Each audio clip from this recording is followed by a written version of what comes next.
ഓ, വലിയ മാങ്ങയാണല്ലോ. നിങ്ങൾ കാണുന്നുണ്ടോ? ഇതെന്താ മാങ്ങ? മാങ്ങ ഒക്കെ ഇവിടെ താഴെ ഫുള്ളും കഴിച്ചാ. 1 mango a day keep doctors away. ഒരു ദിവസം മാങ്ങ കഴിച്ചാൽ ബാക്കി ദിവസം ഡോക്ടറിന് എടുത്ത് പോവരുത്. ഡോക്ടർ അങ്ങോട്ടങ്ങ് പോവും.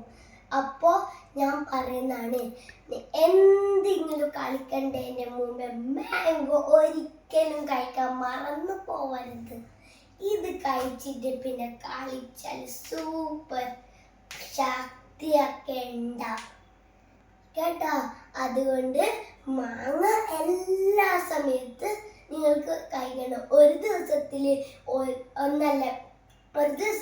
രാവിലെ ഒരു മാങ്ങ, പിന്നെ ഈവനിങ്ങിൽ ഒരു മാങ്ങ. ഓക്കെ, മീൻസ് ഈവനിങ്ങിൽ 2, പിന്നെ രാവിലെ 2. മാങ്ങയിൽ എന്തൊക്കെ ഉണ്ടാവും അറിയോ? മിനറൽസ്, ന്യൂട്രിയൻസ്, പവർ, ശക്തി, പിന്നെ വൈറ്റമിനും ഉണ്ടാവും. അതുകൊണ്ട് നിങ്ങൾ ഈ മാങ്ങയൊക്കെ കഴിച്ച് ശക്തിമാനായിട്ട് എല്ലാരെ തോപ്പിക്കണം. വേൾഡ് ചാമ്പ്യൻ ആയിരിക്കും. അതുകൊണ്ട് tata, bye bye, see you next time. ഒന്നും പറഞ്ഞിട്ടില്ല എന്ന് പറയരുതേ പിന്നെ. അതുകൊണ്ട് ടാറ്റ, ബൈ ബൈ.